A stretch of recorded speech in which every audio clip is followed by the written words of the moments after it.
ನಟ ದರ್ಶನ್ ಅವರು ರೇಣುಕಾ ಸ್ವಾಮಿ ಅವರ ಕೊಲೆ ಆರೋಪದಲ್ಲಿ ಜೈಲು ಪಾಲಾಗಿರುವಂಥದ್ದು ಈಗ ಆಲ್ರೆಡಿ ಎಲ್ರಿಗೂ ಗೊತ್ತಿರುವಂಥ ವಿಚಾರ. ಸೊ ದರ್ಶನ್ ಅವರನ್ನ ಡೇ ಒನ್ನಿಂದ ನೋಡಿರುವಂತಹ, ಜೊತೆಗೆ ಅವರಿಗೆ 2 ಸಿನಿಮಾಗಳನ್ನು ನಿರ್ಮಾಣ ಕೂಡ ಮಾಡಿದ್ದಾರೆ ನಿರ್ಮಾಪಕರಾದ ಸಾರಾ ಗೋವಿಂದ್ ಅವರು. ಈಗ ಅವರು ನಮ್ಮ ಜೊತೆ ಇರುವಂಥದ್ದು. ಸೊ ಅವ್ರನ್ನ ಮಾತಾಡ್ಸೋಣ, ಏನು ಹೇಳ್ತಾರೆ ಅಂತ ಹೇಳ್ಬಿಟ್ಟು. ಸರ್, ದರ್ಶನ್ ಅವರು ಈ ಒಂದು ಸ್ಥಿತಿಗೆ ಬರೋದಕ್ಕೆ ಇವತ್ತು ಸಾಕಷ್ಟು ಕಾರಣಗಳಿರ್ಬೋದು, ಆದರೆ ನೀವು ಕೂಡ ಅವ್ರಿಗೆ 2 ಸಿನಿಮಾಗಳನ್ನ ಮಾಡಿದ್ದೀರಾ, ಭಗವಾನ್ ಮತ್ತು ಲಾಲಿ ಹಾಡು ಸಿನಿಮಾಗಳನ್ನು. ಸೊ ಆ ದರ್ಶನ್ ಇವತ್ತು ಕಾಣ್ತಾ ಇಲ್ಲ ಯಾರಿಗೂ ಕೂಡ.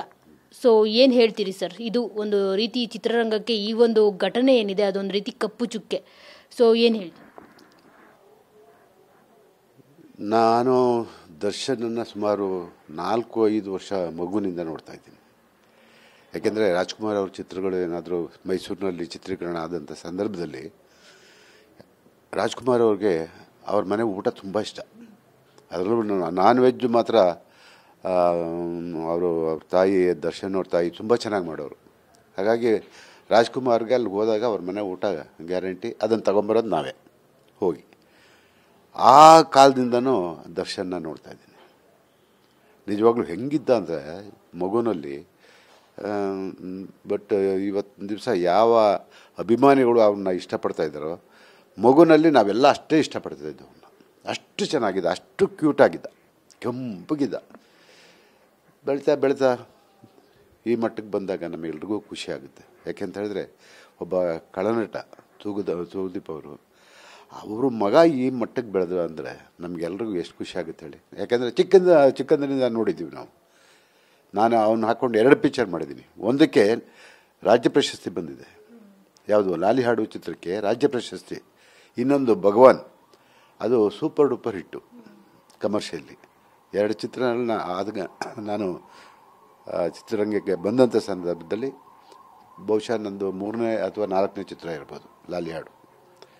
ಅಲ್ಲಿಂದ ಭಗವಾನ್, ಇಷ್ಟು ಚಿತ್ರಗಳನ್ನು ಮಾಡ್ಕೊಂಡು ಬಂದ.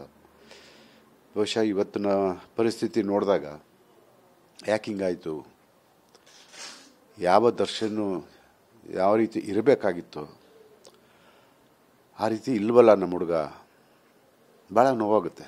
ಇದರಿಂದ ನಾವಂತೂ ಖುಷಿಯೇನೂ ಪಡ್ತಾ ಇಲ್ಲ, ಯಾರು ಖುಷಿ ಪಡ್ತಾ ಇಲ್ಲ. ನೋವಾಗುತ್ತೆ, ತುಂಬ ನೋವಾಗುತ್ತೆ.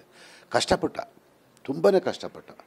ಅವ್ರ ತಾಯಿ ಅಂತೂ ಇವನ ಚಿತ್ರರಂಗಕ್ಕೆ ತರೋದಕ್ಕೆ ಭಾಳ ಶ್ರಮಪಟ್ಟರು, ಅದರಲ್ಲಿ 2 ಮಾತಿಲ್ಲ. ಕೈ ಹಿಡಿದ್ರು.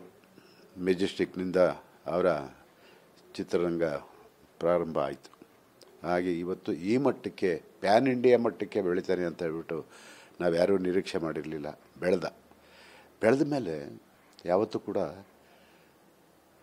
ಸಮಾಜಕ್ಕೆ ಹೆದರಬೇಕು. ನಾವು ಸಮಾಜಕ್ಕೆ ಹೆದರಬೇಕು. ಎಷ್ಟು ಬೆಳಿತೀವೋ ಅಷ್ಟು ತಗ್ಗಬೇಕು.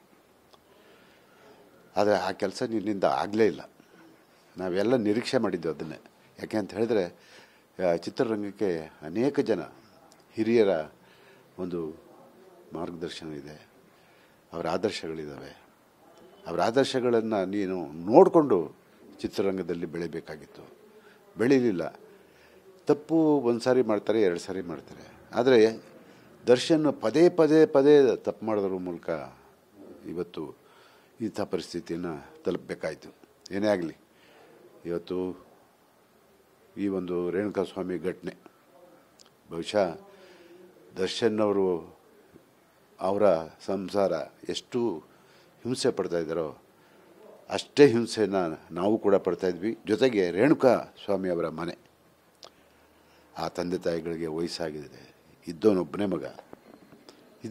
ಮಗ, ಮುಂದಿನ ಸಂಸಾರಕ್ಕೆ ಹೇಗೆ ಅವ್ರ ಜೀವನ? ಒಬ್ಬನೇ ಮಗ, ದುಡಿಯೋರು ಯಾರೂ ಇಲ್ಲ. 5 ತಿಂಗಳು ಗರ್ಭಿಣಿ ಆಕೆ. ಅವರ ಹೆಸರು ಸಹನಾ ಅಂತ ಕಾಣ್ತಾ.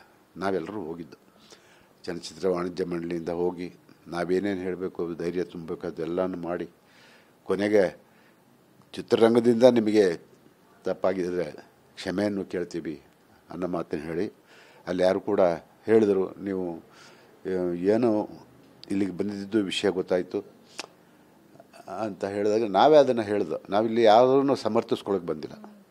ನಾವು ನಿಮಗೆ ಧೈರ್ಯ ಹೇಳೋಗಕ್ಕೆ ಬಂದಿದ್ವಿ ವಿನಃ ದರ್ಶನ್ ಅವ್ರನ್ನ ಸಮರ್ಥನೆ ಮಾಡಿಕೊಂಡು ಅವ್ನು ಮಾಡಿ ಸರಿ ಅಂತ ನಿಮ್ಮ ಥರ ರಾಜಸೂತ್ರಕ್ಕೆ ನಾವು ಯಾರೂ ಬಂದಿಲ್ಲ.